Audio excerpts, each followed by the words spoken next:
கர்த்தருடைய நாமம் மகிமைப்படுவதாக.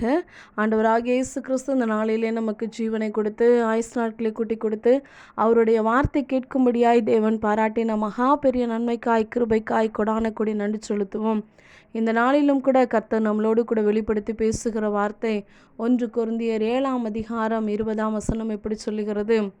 அவனவன் தான் அழைக்கப்பட்ட நிலைமையிலே நிலைத்திருக்க கடவன்.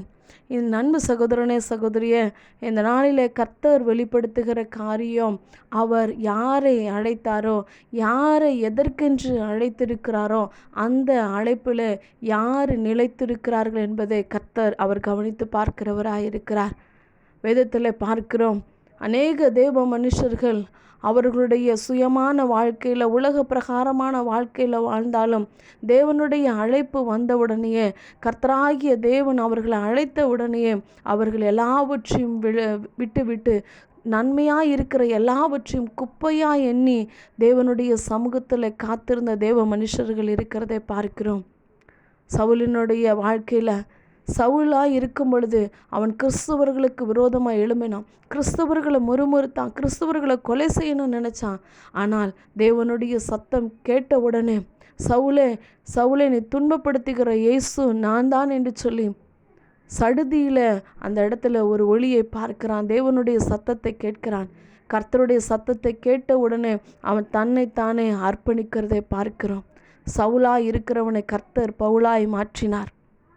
எல்லா சூழ்நிலையும் அவன் சொல்லுகிறான், பசியோ பட்டினியோ நாச மோசமோ வியாகுலமோ மரணமோ ஜீவனோ என்ன வந்தாலும் பரவாயில்ல, என்னை கிறிஸ்துவின் அன்பை விட்டு பிரிக்கவே முடியாது என்று சொல்லி தான் அழைக்கப்பட்ட அந்த அழைப்பில் அவன் நிலைத்திருந்தான் என்று சொல்லி பார்க்கிறோம். அப்படி நிலைத்திருந்ததுனால தான் கர்த்தர் ஜீவ கிரீடத்தை கொடுத்தார்.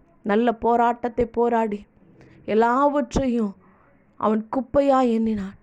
எல்லாவற்றையும் எல்லா சூழ்நிலையிலும் அடிக்கிற பொழுது, தூஷணமாய் பேசும் பொழுது, நிர்வாணமாய் ஆக்கின பொழுது, அடித்த பொழுது, எல்லா அவமானப்பட்ட எல்லா சூழ்நிலையிலையும் அவன் அழைக்கப்பட்ட அழைப்பில் பவுல் உறுதியாய் நின்றான் என்று சொல்லி பார்க்கிறோம்.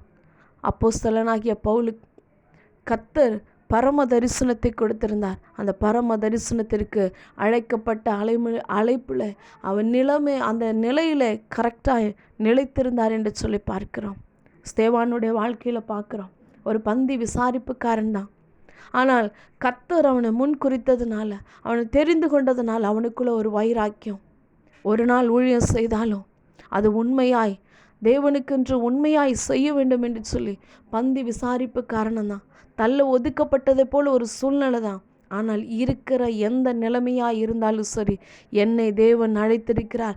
நான் வாழ்ந்தாலும் எந்த நிலைமையில் இருந்தாலும் சரி, அந்த நிலைமையில் நான் அழைக்கப்பட்ட அழைப்புக்கு நான் உறுதியாக இருப்பேன் என்று சொல்லி தேவனுடைய சமூகத்தில் காத்திருந்து இருக்கிற ஜனங்களுக்கு தேவனுடைய வார்த்தையை தைரியமாய் சொன்னான் என்று சொல்லி பார்க்கிறோம். அந்த நிலைமையில் கரெக்டாய் நிலைத்திருந்தான்.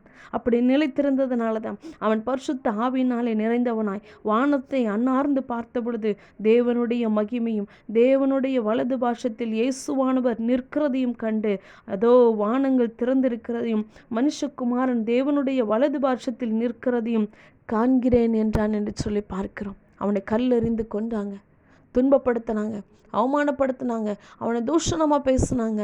ஆனாலும் ஒரே ஒரு நாள், அந்த ஒரு நாள் தேவனுடைய சமூகத்தில் தேவன் செய்த எல்லா அற்புதங்களையும் எல்லா காரியங்களையும் ஜனங்களுக்கு முன்பதாய் தைரியமாய் சொன்னான். என் அன்பு சகோதரனே சகோதரியா, கர்த்தர் உங்களையும் என்னையும் அவர் அழைத்திருக்கிறார். தாயின் வயிற்றினிலே உருவாகிறதற்கு முன்னாடியே நம்மளை தெரிந்து கொண்டிருக்கிறார். பெயர் சொல்லி அழைத்திருக்கிறார். உபத்திரவத்தின் குகையில் நம்மளை தெரிந்து கொண்டிருக்கிறார். ஆனால் நம்மளுடைய வாழ்க்கை எப்படி இருக்கிறது? பவுலை போல, ஸ்தேவானை போல எல்லா சூழ்நிலையும் என்ன வந்தாலும் நான் என்னுடைய அழைப்புக்கு, என்னை அழைக்கப்பட்ட அழைப்புக்கு நான் உறுதியாய் நிலைத்திருப்பேன் என்று சொல்லும் பொழுது கர்த்தர் பவுலுக்கு கொடுத்த ஜீவ கிரீடத்தை கொடுக்கிறது மாத்திரமல்ல, ஸ்தேவானுக்கு காண்பித்த தரிசனத்தை நமக்கு காண்பிக்க அவர் வல்லவராய் இருக்கிறார். கர்த்தர் தாமே இந்த நாள் முழுதுமாய் நம்மளை ஆசீர்வதித்து பாதுகாத்து வழி நடத்த வல்லவராய் இருக்கிறார். ஆமென்.